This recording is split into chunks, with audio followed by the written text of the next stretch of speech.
Hello guys, you're welcome to the channel today. I am Oche and this is Broiler Farms. Yeah, you remember yesterday I made a video about how I'm going to manage my poultry farm from another location.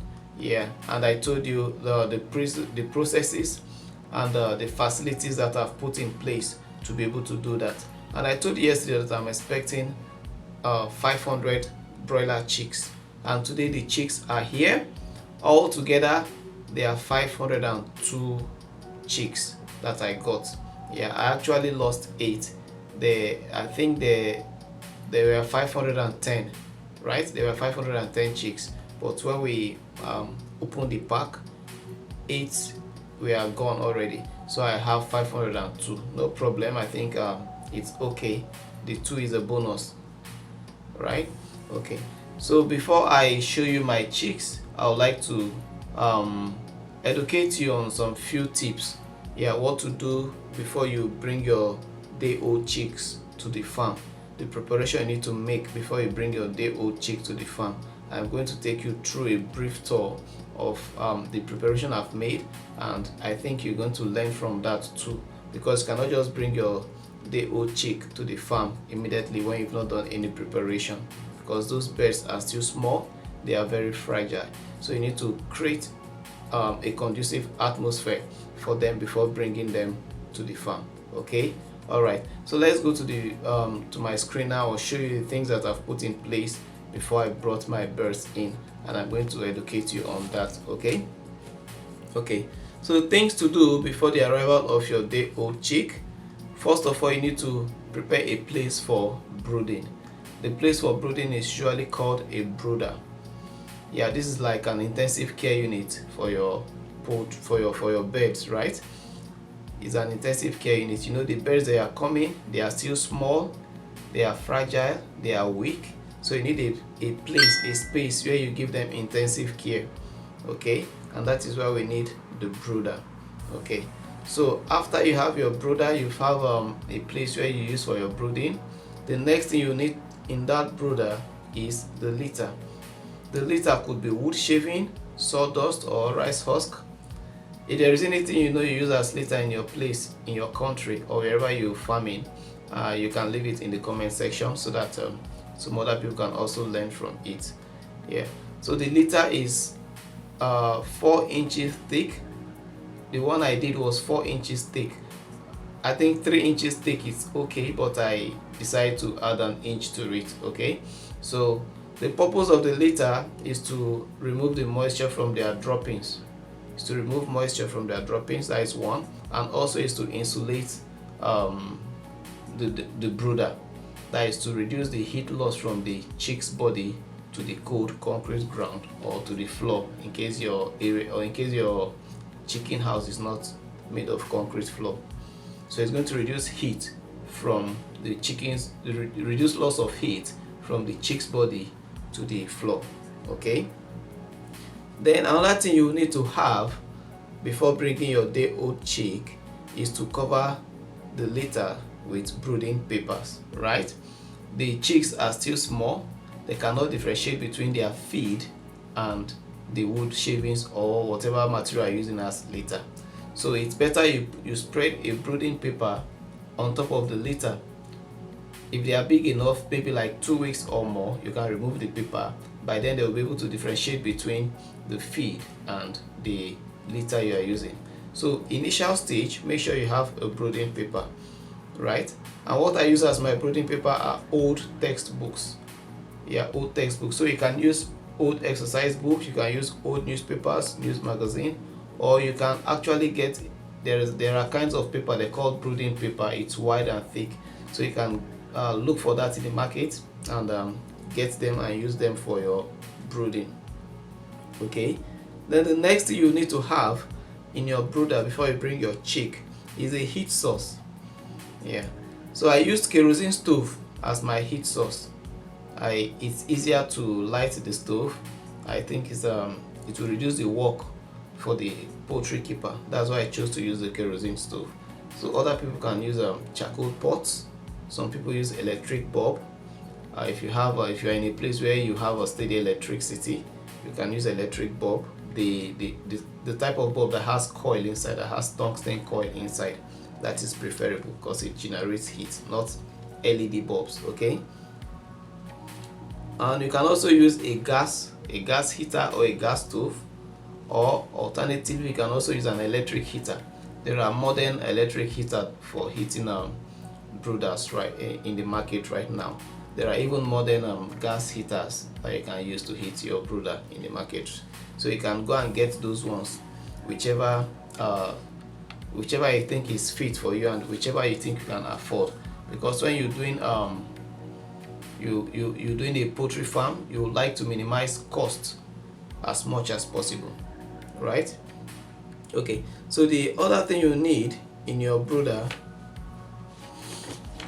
is okay, I've mentioned heat source. Okay, you also need feed to be available. You need the birds feed to be available before bringing the birds, right? The feed could be either in crumbs or in mash, but I prefer the crumbs because it's tiny pellets. It's easy for the birds to pick, right? So I prefer the mash. And the broiler feed from day old is called super starter. It can be used from week 1 to week 3 or 4. Yeah, to week 3 or 4 thereabouts, or week 3. Okay, it's called super starter. So that's the type of feed you give to your day old chicks. Then you also try to make available clean water. Clean water should be available before your day old chicks come. Then also you need multivitamin, you need glucose, and you need antibiotics. As they are coming, you mix their water with this with the multivitamin, glucose, and antibiotics. Okay, so these are what you need before you bring in your birds, and all this should be prepared before the arrival of your birds. Then for biosecurity, you also need a foot dip with disinfectant. The disinfectant I use is Izal.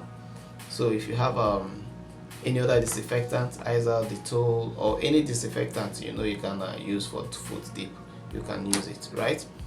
Then your worker should also have work clothes, a coverall. Yeah, I think a coverall will be good. So he should have a coverall. He should not just go into the bird's cage with any kind of clothing. There should be clothing specifically for entering that place, so that they will not bring disease from their clothes into the bird's cage, right?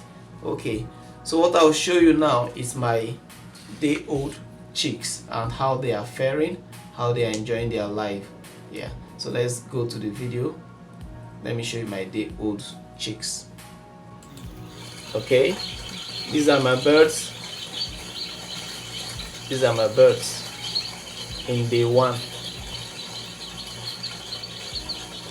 So just like I told you, I'll be giving you a daily update. So expect a daily video for 6 weeks from my channel. Okay, you can see the kerosene stove, how they are spaced. I used a tray to give them food, but it's easier for them to get the feed from a tray since they are still tender. Okay, you can see the light bulb I put there. You can see the light bulb to give them light in the night. Man, guys, this is really wonderful. This is wonderful. It's amazing. I'm so happy. I'm so happy. You can see they are actually doing great. You can see the brooding paper. I used old textbooks. Yeah, you can see the drinkers with the drugs mixed inside. The boot there is for the worker. Okay, you can see this device is a rechargeable torch, and this light bulb is connected to it. Yeah, it's solar charged, and in the night it generates electricity. It just has a small battery inside. Okay, Oh guys, this is wonderful. This is wonderful.